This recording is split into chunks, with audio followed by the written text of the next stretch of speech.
c'est parti pour cette troisième table ronde consacrée à l'énergie et à la décarbonation. Plus puissants ensemble, c'est la thématique.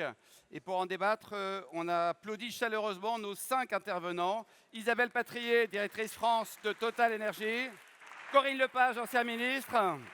Xavier Gagé, président du groupe Pochet. Damien Détremeau, qui est le président de The Refer Group.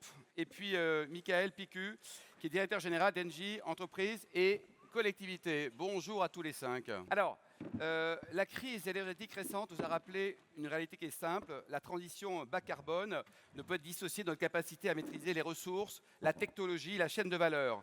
Si on regarde les slides qui sont derrière, ça peut être parfois un peu inquiétant, avec des situations contrastées en Europe. On a par exemple des pays comme l'Islande, la Norvège ou la Suède qui produisent une électricité presque totalement décarbonée, presque, et d'autres pays comme la Pologne, l'Estonie ou encore l'Italie qui sont très dépendants des énergies fossiles. Alors comment les ETI, comment l'Europe peuvent s'en sortir et comment on peut essayer de faire en sorte que ça aille mieux aujourd'hui, demain, avec une vraie logique de durée? On va commencer par Isabelle. Isabelle, donc tu diriges Total Énergie pour la France. Isabelle, quelle est ta vision des choses? On fait un peu un état des lieux. Alors, bonjour à tous. Peut-être pour recaler un peu les choses dans leur contexte, il faut se souvenir que la France a un mix énergétique qui entraîne une dépendance à 60% aux énergies fossiles. Donc la situation qu'on vit aujourd'hui n'est que le reflet de cette dépendance-là. Et à chaque crise, vous le remarquez, on se dit qu'on va limiter nos dépendances et puis à chaque crise, on se dit qu'on aurait dû le faire. C'est un peu la situation de ce mois d'avril 2026. Dans ce contexte-là, en fait, notre mix, il va falloir quand même l'intégrer, mais on a quand même des capacités. Je vais juste rappeler aussi, sur 39 millions de véhicules légers, on en a 1,5 million seulement d'électrifiés. Ouais. Il nous reste encore 12 millions pratiquement de chaudières gaz, 2,5 millions de chaudières fuel. Donc tout ça, on est dans un pays qui a quand même une vraie capacité, une vraie force. On a une électricité qui est la moins chère de tous les autres pays de l'Europe, de tous nos voisins, avec une capacité donc à décarboner. Nous-mêmes, chez Total Énergie, nous sommes engagés. Nous avions 6 raffineries sur le territoire français. On n'en a plus que 3 qui traitent du pétrole brut parce que les autres traitent des huiles alimentaires usagées. Donc décarboner, ça veut dire biocarburant, ça veut dire électrifier, ça veut dire du biogaz parce que c'est pareil. Je pense qu'on est plusieurs à cette table ronde à penser que récupérer des déchets pour produire une énergie bas carbone, c'est une solution et ça fait partie aussi de ce que nous devons avoir en ligne de mire. Et je pense que le driver aujourd'hui de cette situation et de cette crise qui est issue de ce conflit au Moyen-Orient, c'est peut-être un choc pour nous tous de nous dire traçons une trajectoire et ne regardons pas uniquement cette trajectoire sur un papier de la PPE 3, regardons la réalité en face avec les moyens que nous avons dans un pays qui a cette capacité de se décarboner. Corinne, donc toi, tu étais notamment ministre de l'Environnement, tu as été aussi député européen. Comment tu réagis aux propos d'Isabelle? Je suis d'abord bonjour à toutes et à tous et merci pour cette invitation. Je suis globalement d'accord. Je pense que ce que nous sommes en train de vivre me rappelle quand même, je peux le dire vu mon âge, la crise de 73. 1900. 1900, oui, pas 1700. Tu es extrêmement aimable, je te remercie. 1973 qui a lancé le programme nucléaire français. Je veux dire que la réponse à la crise de 73, ça a été le programme nucléaire français. Est-ce que la réponse à la crise 2026, ça va être une électrification massive des usages? Parce que c'est en fait ça, autour de quoi on tourne depuis un certain nombre de temps. Et quand on dit électrification massive des usages, c'est aussi repenser complètement le modèle économique, parce que c'est bien entendu la rentabilité qu'il faut avoir derrière la tête, et passer beaucoup plus à une économie circulaire qui va nous permettre de faire des économies en termes d'énergie. Alors j'entends bien le retraitement des déchets, mais ça fait partie de l'économie circulaire, justement. C'est-à-dire de ne plus avoir un modèle linéaire. J'extrais avec de l'énergie, et parce qu'il faut de l'énergie pour extraire, je produis, il me faut encore de l'énergie, et j'ai des déchets dont je ne sais pas toujours quoi faire, pour passer à un modèle circulaire, c'est-à-dire je réutilise. Et comme l'Europe a quand même un certain nombre de faiblesses, le fait de récupérer de la matière première secondaire est extrêmement utile pour la suite. Xavier, un mot sur ta société, hein, tu présides Pochet, spécialiste de la fabrication de flacons de luxe, qui a fêté ses 400 ans il y a peu de temps, bravo, hein, tu ne les fais pas.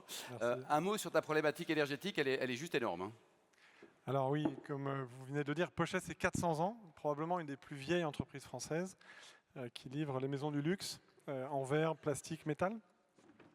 Et donc, clairement, cette crise aujourd'hui, pour nous, elle est à 3 niveaux. On a évidemment la tension des équipes. Hein. On dit maintenant, en tant que patron, on est en train de gérer la permacrise en permanence. Je pense que cette crise, elle est là pour nous le rappeler. Finalement, c'est une nouvelle normalité, il faut gérer les équipes. Et puis, évidemment, il y a des impacts sur l'énergie. On parle du coût, on est à une verrerie. Dans une verrerie, on utilise beaucoup de gaz, d'électricité. On parlera peut-être tout à l'heure de la décarbonation. Et donc, il faut gérer ces crises-là. La bonne nouvelle, quand même, c'est qu'on apprend de nos crises. En 2018, on avait eu à l'été une hausse du gaz très forte. Et on avait mis en place chez Pochet une nouvelle règle d'achat forward. On achète notre énergie maintenant à 2, 3, 4, voire 5 ans. Et en fait, c'est aussi une manière de gérer ces crises et de les traverser, puisqu'on lisse à la hausse ou à la baisse nos coûts d'achat. Donc ça, c'est aussi la bonne nouvelle des crises, c'est qu'on apprend et qu'on avance. Après, quel va être l'impact de cette crise sur la charge? Ça, je pense, ça dépendra essentiellement de la durée de la crise. À date, dans le luxe, nos clients sont plutôt rassurants. Est-ce que ça va durer? J'en sais rien. Ça va dépendre évidemment de la durée de cette crise. Le pourcentage de l'achat d'énergie dans ton chiffre d'affaires, ça représente quoi à peu près? Je ne sais pas si tu as l'information. Est-ce qu'il y a une petite tendance à la hausse par hasard? Alors, en nous, c'est entre 5 et 10% de nos coûts qui sont en achat d'énergie pour une verrerie. Donc, c'est vraiment un poste très important. Et donc, c'est la raison pour laquelle on avance. Peut-être un point supplémentaire. En 2022, on a eu à la fois la crise du gaz et la crise de l'électricité, qui a été un impact majeur pour nos industries. La vraie différence en 2026, c'est que EDF produit correctement, et on peut quand même s'en féliciter. Hein. On est souvent en train de critiquer ce qui ne va pas. Aujourd'hui, on a un EDF qui produit, qui exporte, et qui fait que finalement l'énergie électrique n'a pas augmenté aussi fort que le gaz. Tant mieux, et ça vient complètement conforter ce qui vient d'être dit par Corinne, c'est-à-dire il faut décarboner. C'est un non-regret move, on le fait, et j'incite vraiment les industriels à le faire. Il faudra que l'Europe nous aide, et on en parlera probablement tout à l'heure. Merci Xavier. Damien, donc toi tu produis des voitures, des véhicules en Normandie. Tout à fait, donc nous sommes une ETI normande.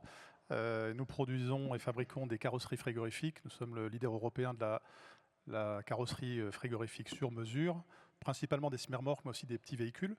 2200 employés répartis en France, en Espagne et au Royaume-Uni. Et pour ce qui nous concerne, effectivement, l'énergie, à la différence du groupe Pochet, pour nous, c'est une petite part de notre chiffre d'affaires ou de nos coûts. En revanche, c'est une part très importante pour nos clients, pour nos fournisseurs, d'essieux, de pneus, ou d'aluminium, forcément, utilisent beaucoup d'énergie. Et puis nos clients, principalement, sont les transporteurs qui sont donc fortement impactés par le sujet du moment. Alors nous aussi, on a appris, effectivement, hein, on a maintenant des couvertures, des contrats à long terme sur le gaz et l'électricité. On a aussi travaillé notre sobriété. Depuis 3 ans, on a fortement réduit notre consommation d'énergie avec des idées qui, jusque-là, n'étaient pas explorées. Et puis, on a aussi commencé une sorte de transition en utilisant des énergies nouvelles, des ombrières photovoltaïques, remplacer du gaz par une chaudière biomasse. Donc, nous concernant, je dirais, sur notre scope, on a fait, je dirais, une partie du chemin. Ce qui reste à faire, c'est maintenant d'électrifier l'aval, donc le transport, en particulier le transport lourd. Et les enjeux RSE pour ton entreprise, Damien? Alors nous avons une politique RSE extrêmement volontariste depuis plusieurs années, bien loin de toutes les contraintes de normes. Et donc c'est vrai que la RSE nous permet une certaine résilience. On a lancé beaucoup d'actions pour sécuriser nos achats, sécuriser nos prix, sécuriser aussi notre énergie. Et en parallèle, notre empreinte carbone.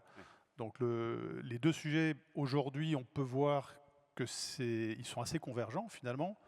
Je roule en électrique maintenant depuis 3 ans, on a toute notre politique. Alors que le patron roule en électrique, c'est bien. Est-ce que les collaborateurs le Absolument. font aussi? Tous nos véhicules sont électriques pour ceux qui appartiennent à l'entreprise. Et ce que j'aimerais, c'est que nos clients eux-mêmes commencent à passer à l'électrique. Alors c'est vrai qu'aujourd'hui, le nombre de véhicules électrique est faible, mais par contre, nous, dans notre domaine, qui est la chaîne logistique du froid, on a une opportunité importante d'aller électrifier au moins la fabrication de froid, donc qui aujourd'hui est encore 98% diesel. Michael, on le voit, donc le poste achat d'énergie est devenu stratégique, c'est génial pour toi, non? Alors c'est surtout génial que les dirigeants s'intéressent. On a sorti l'énergie de la cave en 2022, c'est ce qui s'est passé chez vous dans les ETI. Et les ETI qui sont au cœur de l'activité économique française, ce qu'on voit aujourd'hui, c'est qu'elles sont extrêmement engagées dans la décarbonation. Alors, on a réalisé conjointement avec le METI une étude à laquelle vous avez peut-être participé, une radioscopie un peu du rapport de l'énergie aux ETI et des ETI à l'énergie. Je vais partager en avant-première quelques conclusions. Et ce qu'on voit, c'est qu'effectivement, 91% des ETI sont déjà engagés dans une démarche de décarbonation. Pour avoir un portefeuille qui couvre tout secteur d'activité et toute typologie d'entreprise, tous nos clients ne sont pas du tout à ce niveau d'engagement et donc ça reste vraiment à saluer. Les ETI sont particulièrement en avance sur cette démarche de décarbonation.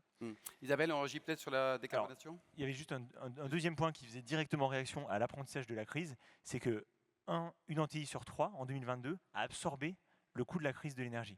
C'est-à-dire qu'une ETI sur 3 n'a pas pu répercuter à ses clients le coût de l'énergie. Et donc, c'est l'ETI qui a joué le rôle d'amortisseur économique dans la chaîne de valeur pour préserver ses marchés, pour préserver ses emplois et puis pour préserver son carnet de commandes. Xavier, tu as augmenté tes prix parce que les flacons de parfum dans le luxe, il y a beaucoup d'argent dans le luxe, donc ils peuvent payer plus cher, non? Alors, c'est pas ce que disent mes clients. Ah, faut changer de client. Alors, non, je vais les garder. Bon. Oui, par contre, on a été accompagné par nos clients dans cette crise et c'était bien parce qu'effectivement, on n'avait pas le choix. Et donc, ils ont joué le jeu clairement. Isabelle, un commentaire sur cette problématique de décarbonation? Décarbonation, nous, on a un enjeu en 2 piliers. Le premier, c'est d'assurer une certaine sécurité énergétique, donc répondre à l'énergie dont vous êtes dépendant majoritairement aujourd'hui. Et effectivement, ce pilier 2, c'est préparer le système énergétique de demain.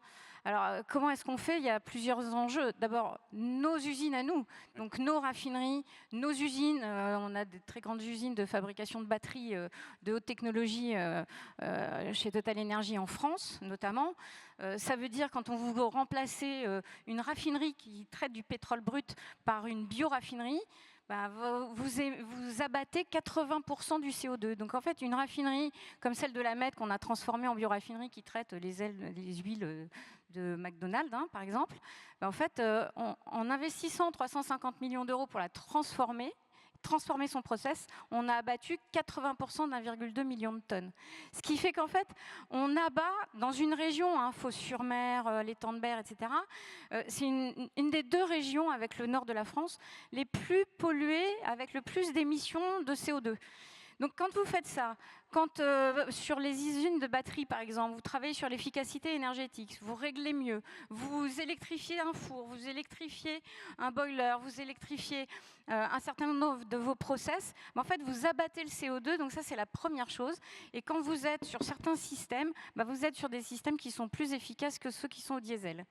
Deuxième enjeu, c'est de produire pour vous tous l'énergie décarbonée dont vous avez besoin. Donc certains pourront s'électrifier. On a 2 gigawatts de production d'électricité renouvelable en France. On en a 2 encore en projet et on a le projet d'éolien offshore au large de la Manche pour 1 gigawatt de plus. Donc la capacité que nous avons à vous accompagner est réelle pour vous fournir de l'électricité.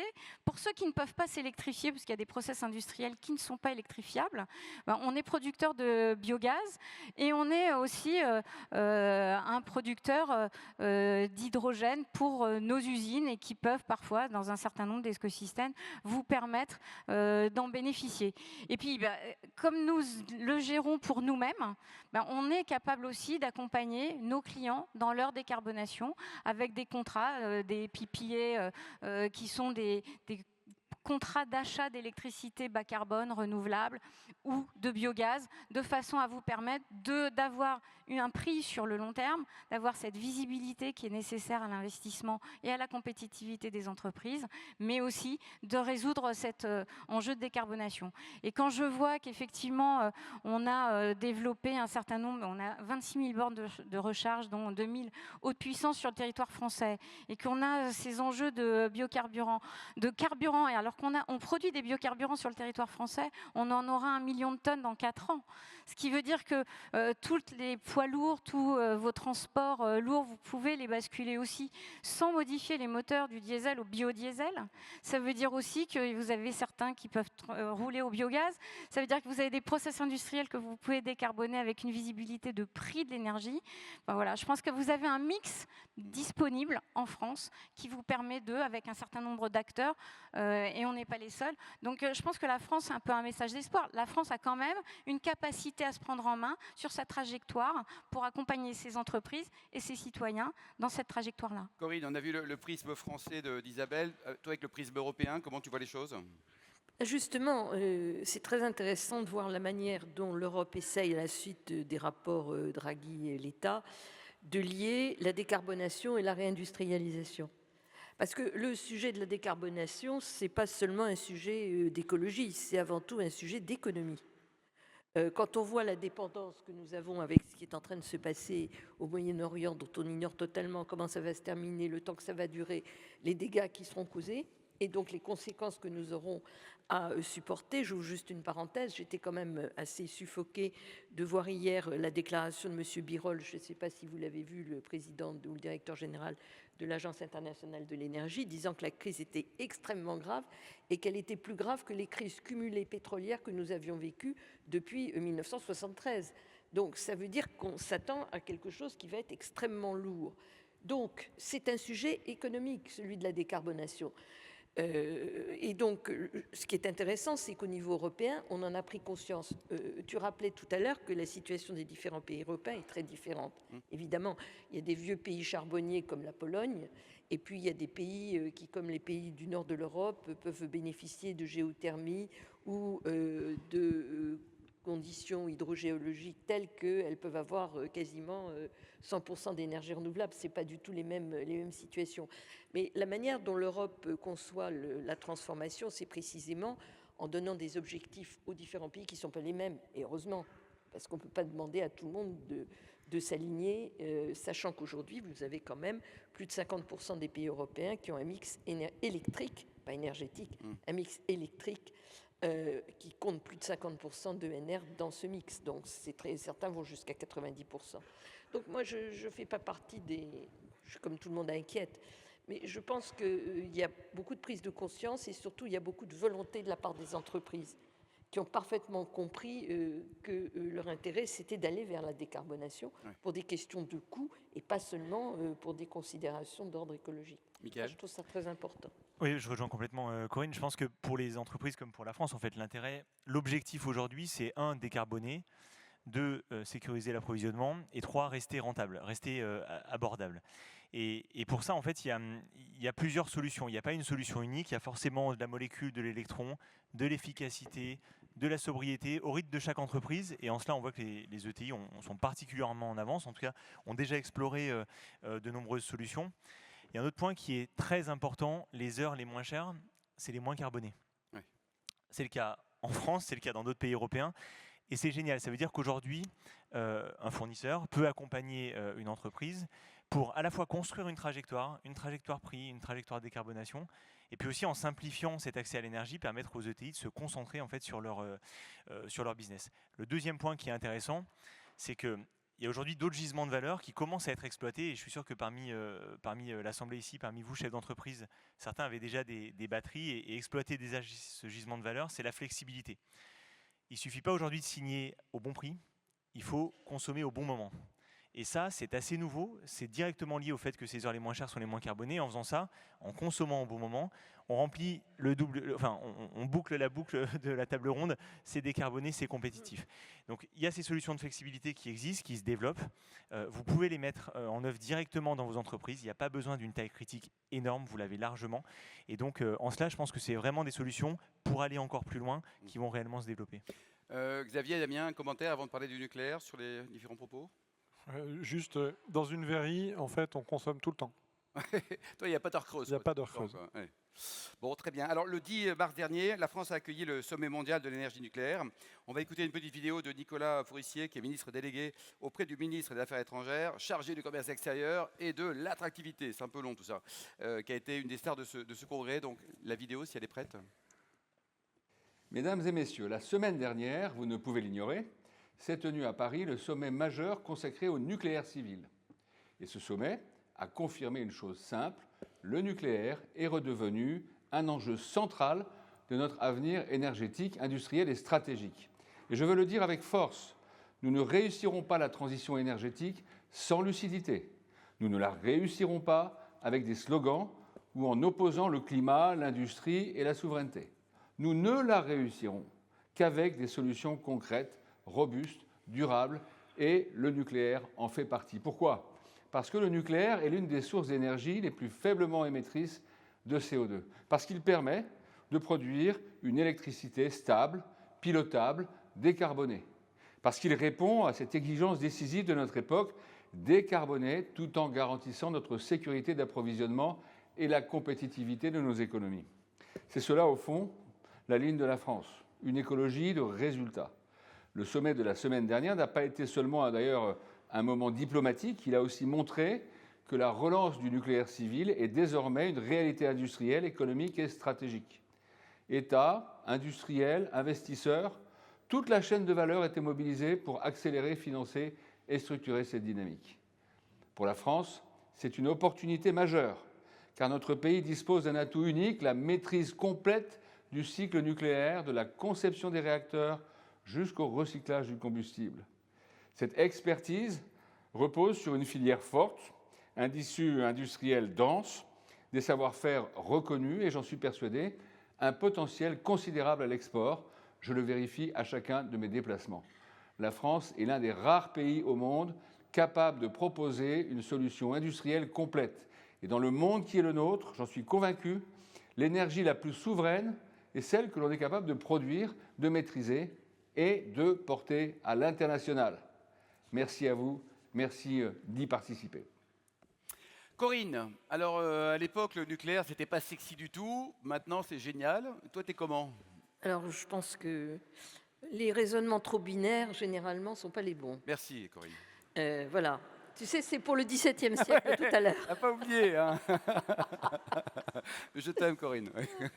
Non, ce que je veux dire par là, c'est que la France a la chance, effectivement, d'avoir un nucléaire historique qui est désormais complètement amorti, évidemment, dont on essaye de le faire durer le plus longtemps, ce qui me paraît très logique, avec des prix qui sont effectivement compétitifs. Et comme ça a été rappelé tout à l'heure, actuellement, ça fonctionne plutôt bien.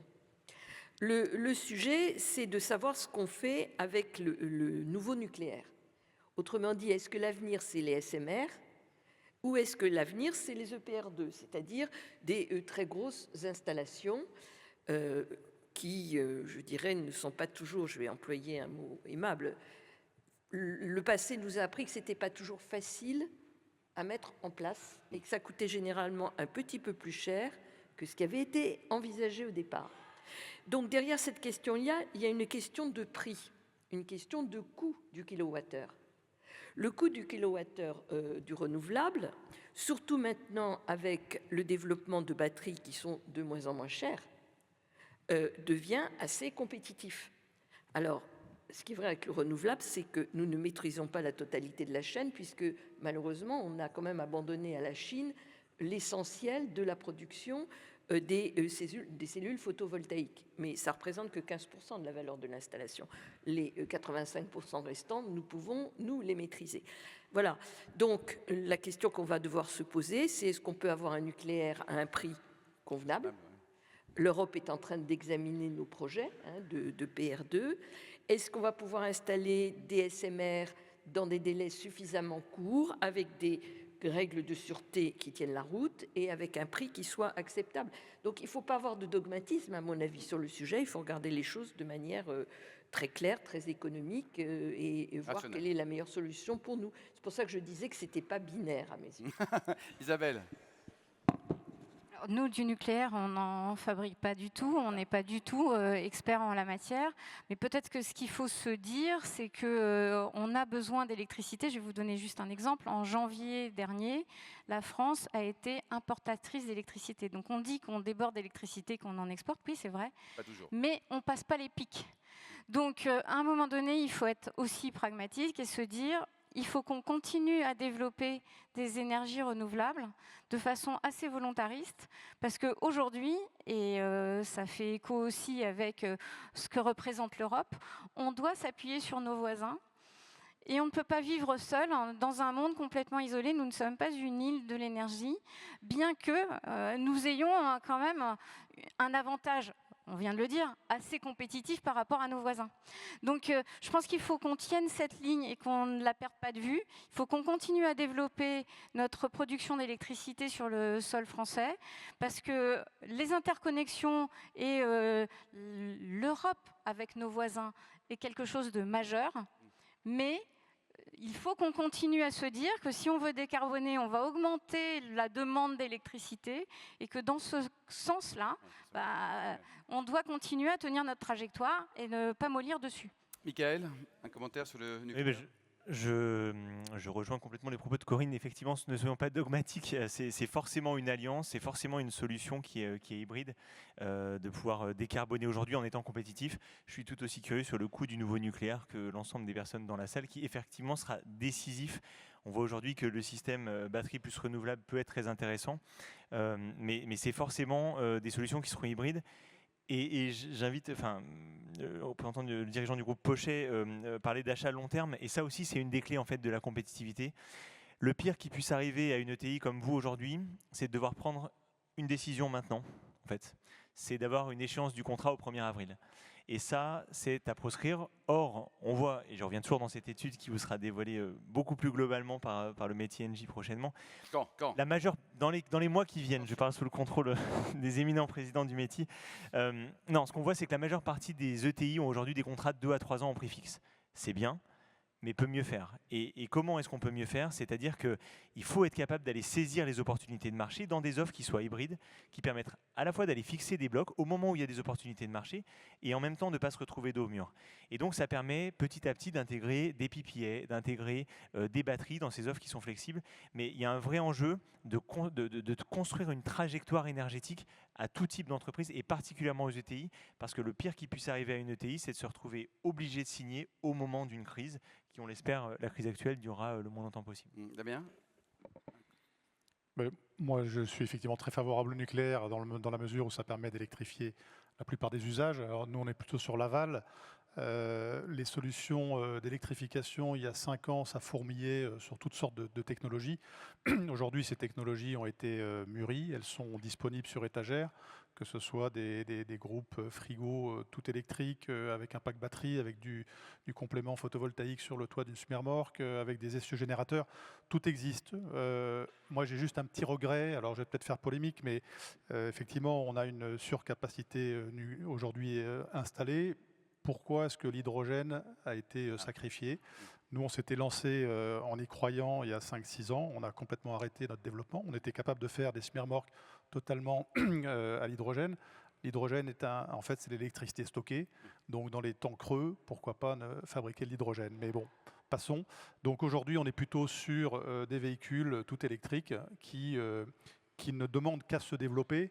Et c'est là qu'il faudrait une sorte d'impulsion parce que le coût aujourd'hui est assez élevé, mais la massification permettrait d'aller baisser fortement. On voit déjà une baisse du coût des batteries, mais d'autres composants n'ont pas encore baissé. Donc continuons et incitons tout le monde à passer à l'électrique. Et tu es présent dans différents pays européens, c'est la même logique, quel que soit le pays?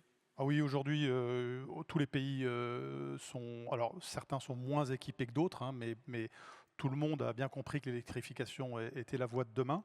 Et certaines catégories de véhicules, aujourd'hui, peuvent parfaitement s'équiper d'un groupe frigo électrique, même si le véhicule n'est pas encore complètement électrique. Ça permet déjà d'améliorer l'empreinte carbone. Xavier? Alors, peut-être moi je rajouterais un point sur le fait que le nucléaire c'est stable comme énergie. Or nous, Verrier, on a besoin d'une énergie stable. Donc c'est la raison pour laquelle on a électrifié un premier four l'année dernière. Énorme investissement pour un groupe comme le nôtre, 40 millions d'euros posés sur la table pour électrifier.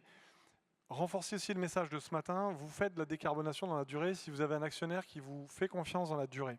Une ETI, ce sont des entreprises au cœur des territoires, qui portent le territoire. Hein.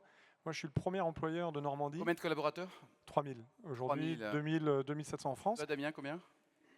2200, mais 1000 en Normandie. Donc on porte le territoire et on a besoin d'actionnaires qui nous font confiance aux managers de l'entreprise dans la durée. Et une ETI, pour beaucoup d'entre nous, sont aussi des actionnaires stables. Je vous l'ai dit tout à l'heure, moi j'ai le même actionnaire depuis 200 ans, la même famille, 9e génération.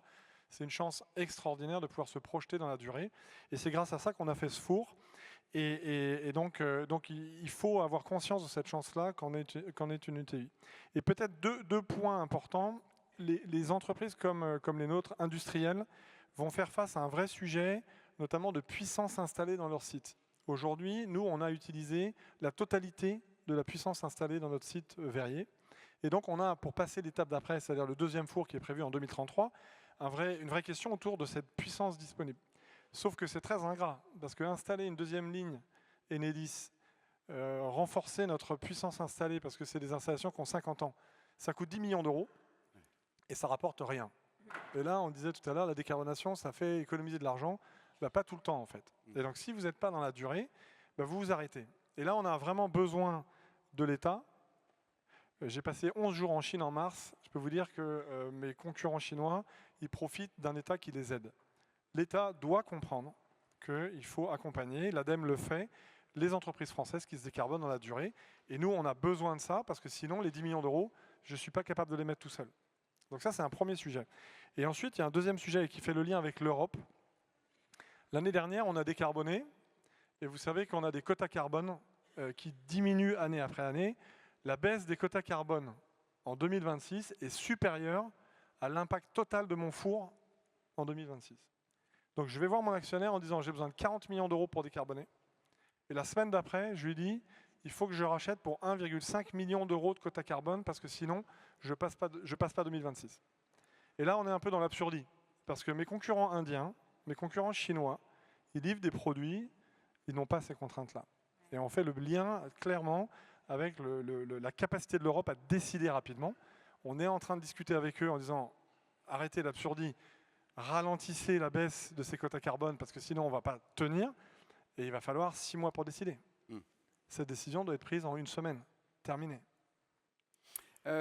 Pour terminer justement, les 2-3 pistes de réflexion qu'on pourrait avoir pour travailler pendant 1 an et se retrouver ici le 11 mars 2027. Isabelle, 2-3 pistes de travail, de réflexion concernant ces problématiques énergétiques et de décarbonisation. Peut-être que l'Europe, au cœur du système, parce qu'on parle beaucoup du Made in Europe, mais faisons-le véritablement. On parle de l'électrification des véhicules. Quand je vois qu'on en produit en France et qu'on en exporte 63% de ces véhicules électriques à l'étranger, ça pose question. Il y a un certain nombre de mécanismes qui existent pour pousser l'électrification, pour soutenir les investissements en la matière. Allons jusqu'au bout et intégrons la chaîne complète de production, d'industrialisation, de distribution pour pouvoir justement avoir des chaînes, on va dire, peut-être un peu cohérentes. Il y a un deuxième sujet, c'est de se dire que l'Europe a quand même un avantage compétitif. Je vous donne un exemple. Il y a 2 semaines, il y a un industriel qui achète 100%, il achetait 100% de son polypropylène au Moyen-Orient. Oui. Et puis, le conflit au Moyen-Orient fait qu'il n'a plus d'approvisionnement aujourd'hui. Et c'est là qu'on se dit aussi qu'il y a le prix qu'on paye en Europe avec des entreprises qui respectent un certain nombre de normes, qui ont un certain nombre de trajectoires, de taxes, etc., de salaires, d'environnement social. En fait, ce prix-là, il a une valeur. Il a une valeur de sécurité et au fond de liberté d'entreprendre, de liberté de produire. Donc je pense qu'il ne faut peut-être pas le perdre de vue. Puis peut-être la commande publique, parce que finalement, quand on voit dans un certain nombre de blocs, aux États-Unis par exemple, vous avez une préférence américaine dans la commande publique, si vous êtes dans la préférence de la commande publique française, en fait, ça vous permettrait d'avoir d'abord un label, parce qu'ils sont quand même très étonnés dans les autres blocs en Chine, aux États-Unis, qu'en fait, on ne fasse pas travailler nos entreprises à nous. Ça les étonne, parce qu'eux, ils ne sont pas du tout dans ce mindset-là. Donc, je pense que ça serait aussi un coup de pouce très volontariste, s'il pouvait l'être, faire pour pouvoir pousser aussi nos filières françaises, l'excellence française, l'excellence européenne, même s'il s'agit de cela, mais je pense que ça ferait quand même aussi beaucoup la différence. Oui, quand on voit la police française qui roule en Ford, il y a quand même très peu de Renault chez les policiers américains. Corinne? Entièrement d'accord avec ce qui vient d'être dit. Je pense que la notion de préférence européenne est vraiment quelque chose qu'il faut pousser. C'est dans les tuyaux. Alors maintenant, combien de temps ça va mettre pour arriver et sortir des tuyaux, j'en sais strictement rien. Peut-être aussi mieux utiliser les fonds européens. Je rappelle quand même qu'il y a près de mémoire, c'est 35 ou 40% de la totalité des fonds européens qui doivent aller, selon les règles européennes, pour la décarbonation et dans ces domaines-là, donc savoir les utiliser. Nous, les Français, on n'est pas toujours très bons pour utiliser les fonds européens, on ne sait pas toujours faire, parce que c'est vrai que c'est compliqué, que c'est long, que c'est fastidieux, mais il y a quand même pas mal d'argent à la clé. Donc je pense que c'est quelque chose que l'on peut développer. Entièrement d'accord sur la commande publique. Il y a beaucoup à faire sur la commande publique et très franchement, que ce soit au niveau français ou au niveau européen, on ne fait pas ce qu'il faut. Et j'en reviens à ce que disait Michel Barnier tout à l'heure, je pense perdre cette naïveté qu'on a eue en Europe. Moi, je me souviens, comme député européen, m'être beaucoup battu parce que je voulais qu'il y ait des droits de douane, notamment sur les produits chinois venant sur le solaire et l'éolien dans les années 2010. Et on était très peu à défendre en fait ce type de mesures qui sont absolument indispensables. Donc je pense que l'Europe peut beaucoup nous aider. Et puis juste un petit mot pour terminer, je reviens sur mon propos liminaire. Je pense que d'aller vers l'économie circulaire, c'est vraiment quelque chose de très important. Allez Isabelle, 30 secondes et après les trois autres, chacun une minute. Je rebondis sur ce que vient de dire Corinne. Les Chinois et les normes. Nous produisons en France, sur base d'huile alimentaire usagée, des biocarburants aériens durables. L'année dernière, l'Europe a importé 1 million de tonnes de SAF chinois, dont personne n'a vérifié qu'ils étaient faits à partir d'huile alimentaire usagée. Il y a beaucoup de pays autour qui sont des pays à l'huile de palme. Donc à un moment donné, moi je ne pense pas qu'ils aient modifié leur alimentation, hein, les Chinois, ils ne sont pas passés aux frites. Donc il y a un moment, je pense que des contrôles de normes qu'on impose à nos entreprises seraient utiles. Xavier? Alors, il y a un sujet pour nous industriels, c'est la fin de l'Arenh.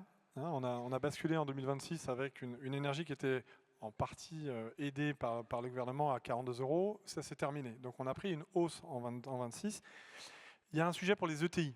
Les ETI ne sont pas électro-intensifs et quand on discute avec EDF, on n'est pas dans les cases. Donc on a un vrai travail, on est en cours avec eux pour trouver des solutions.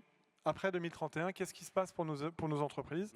Et donc, si on se projette dans un an, il faut revenir dans un an avec une solution pour les ETI sur la couverture partielle de l'électricité post-2031. C'est noté. Ouais. Damien? Moi, je vais marteler un des thèmes favoris des ETI et du mouvement des ETI, c'est retrouver une souveraineté industrielle. Nous, 65% de nos achats sont faits en France, 97% en Europe. Et pourtant, dans les 3% qui manquent, on a des composants électroniques qui peuvent bloquer un système de freinage d'une semi-remorque qui quittera pas nos parkings. Donc retrouvons une souveraineté industrielle, c'est extrêmement important. Et puis, là, un message plutôt pour l'Europe, soyons pragmatiques. On parle beaucoup d'électrification, mais il y a aussi d'autres solutions extrêmement simples.